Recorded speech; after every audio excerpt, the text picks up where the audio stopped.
For Kulani Marule, there was a time where bars meant expandable vaults and balance beams. This was before he decided to swing towards music, where bars mean something very different. And as fans, we're happy he did. He pioneered the Motswako sound as a member of Morafe and later went solo. 3 albums later, he is arguably one of South Africa's top 3 MCs and is currently mentoring the next generation to greatness. We visited him in studio to chat about his remarkable journey. This is Becoming Khuli Chana. Becoming Khuli Chana. That is the objective. Yeah. How did it all happen? And I think I want to take it back, very far back to the early days. All the way back. All the way back. To Kulani. Like, what were you as a kid? You know, like what was the little boy? Was it always rap? Was there something else? I was a weird kid. I was a bit of a loner, but like I had an amazing childhood, you know, amazing friends, had a wild imagination, you know. I was obsessed with tumbling. Tumbling? Yeah, like gymnastics. That was my thing for the longest, and then until my mom kind of picked that up, and then I joined like a gymnastics team, and that's what I did for years. I was a flipper. Wow, and did you ever consider it for like professionally? Yeah, well, you know, just before I went pro, I fell in love with music. What age was this? I was probably about, I was in my teens, maybe around 14. This is how rap was introduced to me. Prof of Khuli, who's like the pioneer of Motswako music, who's also like a big brother, cousin, very close family friend. So my mom would drop me off there. My mom was a young mom, would drop me off there, you know, at Prof's house, you know, for him to babysit me. And the one night, I remember we're chilling in his room. So he switches off the light, he switches on like a lamp, and then he put me on top of like a little, I don't know if it was a closet or anything, for me to create like the spotlight for him, and he just started rapping.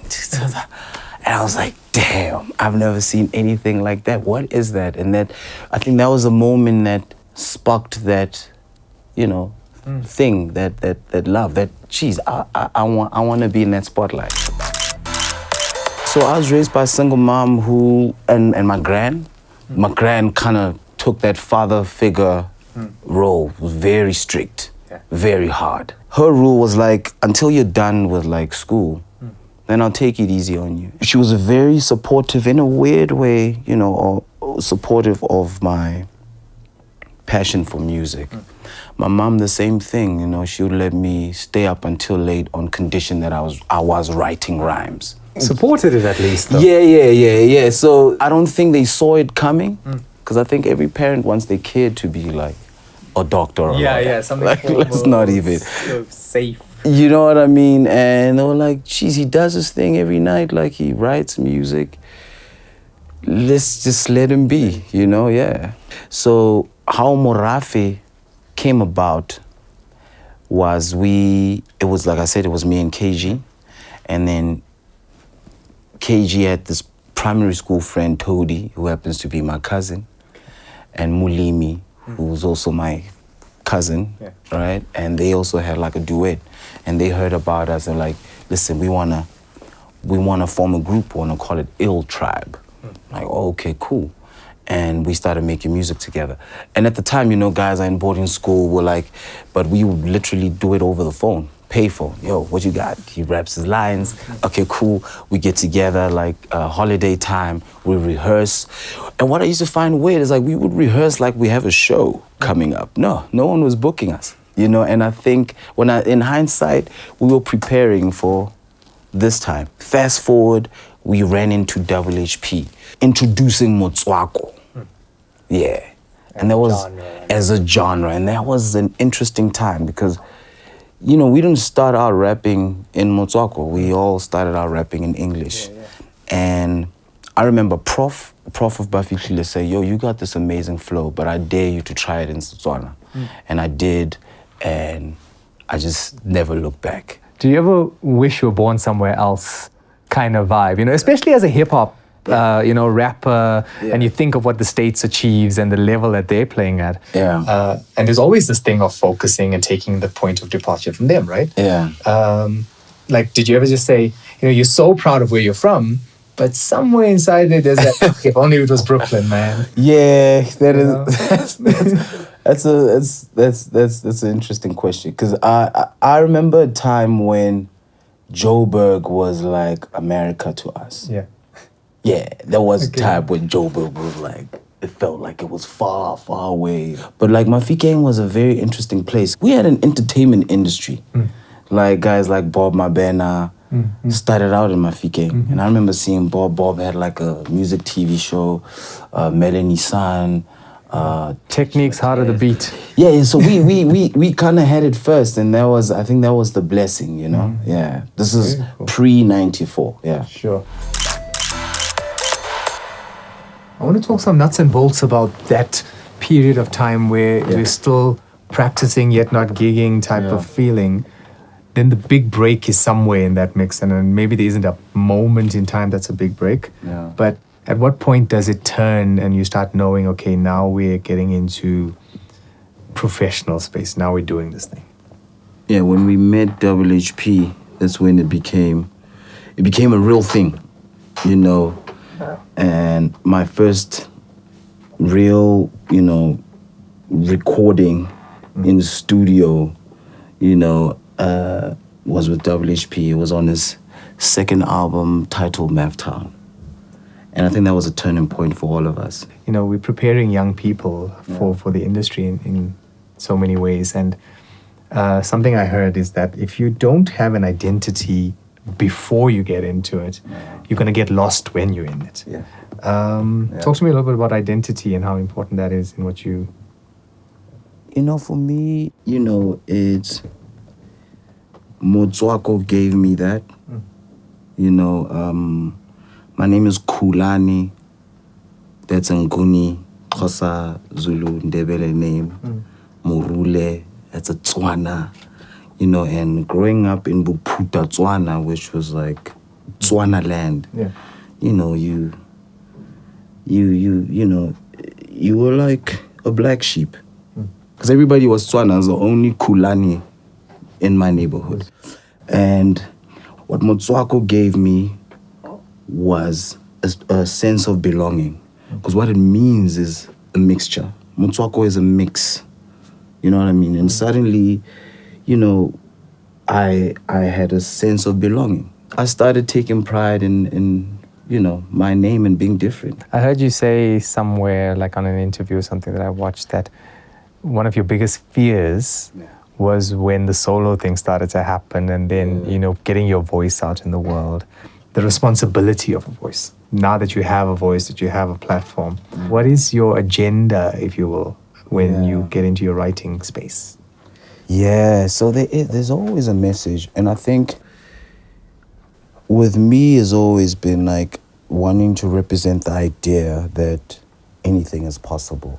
That you can come from Mafikeng and be Khulani Murule and be like a weird kid and just and transform and make yourself cool. Like I had to, for me it was just never been easy at all. Like I was this dark, scrawny kid and I had to make myself cool, and I overcame that and I became a popular kid. So I'm a big believer that we speak things into existence. Like that Money video. A lot of the guys say it's the worst song I ever put out. But be careful what you ask for, because that's exactly what it did for me. I got a lot of money after I put out that song. Words have power. They can either destroy or build. So you got to pick a side, which side are you on? One track that did sort of jump at me, I think it's Kasiyami. For real? Just because, with like with Ice-T and all of these gangster rappers, right? So rappers always come from a gangster rapper like origin in many ways, For some reason, those guys thought it necessary to come out hardcore. Yeah. And then there's you saying, I'm not a gangster, Why? Wow. Like, interesting. And talk to me about that song. And inspired by Duke's Singanga, I took a line from Duke's that says, Kasiyami Airof, and that's something that resonates with me because we're not from a rough neighborhood. Mafikeng is not. We're not like, we didn't come up. I didn't sell drugs, homie. I didn't have to. So, and and that's the persona everybody wants to kind of put out when you're a rapper, right? And that's why I put out a song. I'm not a gangster, Kasiame Hairofo. And that's exactly it, the Kasiame is that's the message I've always wanted to kind of put out there. Like, listen, man, you can be yourself. It's okay to be yourself. And that can still be cool, Back to identity. If you know who you are, you don't have to front. Yeah. Yeah. So there's young people out there watching, looking for an in on the game. What do they do? Practical advice. A kid in his room watching, saying, Khuli Chana, how do I get out there now? You've got to ask yourself, is beyond the cool factor and beyond money, why do you really want to rap or sing? It's very important to find your purpose and define it. Before I got like my real first booking, I'd done like a bunch of free shows. And it's gotta be something you should be willing to do for free. It's gotta be passion driven, it's gotta be purpose driven. If it's not gonna change somebody's life, then really what's the point? I'm older now, and when I meet a guy, in a club and who choose me, geez, dude, I ran into you a couple years back, you told me to do this, and like, this is where I'm at right now. Thank you for changing my life. Or I get a tweet about, yo, because of you, I've been able to achieve 1, 2, 3.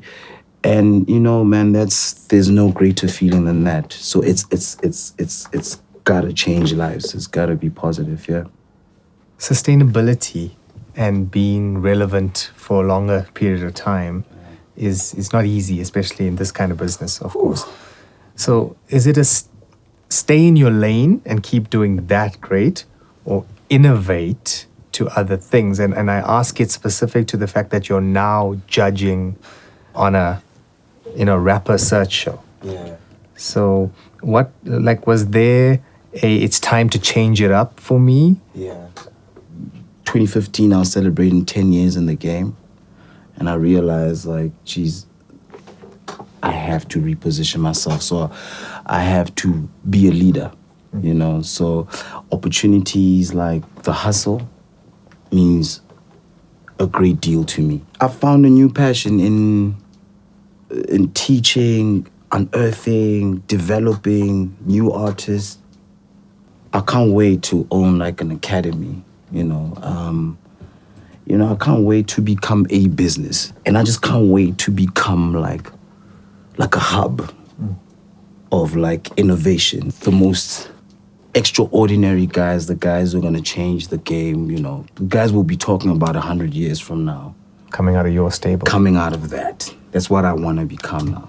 Yeah. And I intentionally, I just gotta say, stayed away from that which was you and the cops. Yeah. But I just wanted to ask one question. Yeah. The new lease on life that one feels like you have Yeah. after coming out of something like that. Yeah. Are you still on that kind of appreciation point? Like, it's been a minute since it happened, Does it die down, or, is that still what's fueling you ultimately? So I just recently started therapy again. After it happened, I was a bit more worried about losing this brand name that I've built over the years, when I should have been focusing on Kulani. After a situation like that, you either come out like Tupac or go through it the way I did, and I think I was just trying to literally brush it off, and it impacted me in a really bad way. But I think I've overcome it, and I think I've come to terms with the fact that it's gonna take some time, and I'm working through it. But it also made me realize that it had to happen. I mean, man, I was like a machine. I was doing like 6 gigs a night. Yeah. And I had the heart for it. And I think after it happened, I got to spend some time at home. and my daughter was about 3 months at the time, I got to appreciate spending real quality time with family. I mean, I had missed out on every funeral and wedding, and like I'd been that guy for the longest. And I really started appreciating the small things, you know. And at the time, I was just more fearful of losing, you know, because, you know, we've seen guys blow up and lose it all, you know. I was terrified of that. And getting shot at was the best thing that's ever happened to me. Wow. Yeah. Yeah, because I said to Tamisha, all things work together for good. Yeah. Them that love the Lord, and you know, we just find the good in the things that happen. But to end on a high, Yeah. all hail. Thank you so much. It's been an absolute insightful journey that you've had and that you've been kind enough to share with us. And I certainly hope we have the impact that we were looking for in telling your story. Thank you. So I just want to sincerely thank you. Thank you, Sean. One.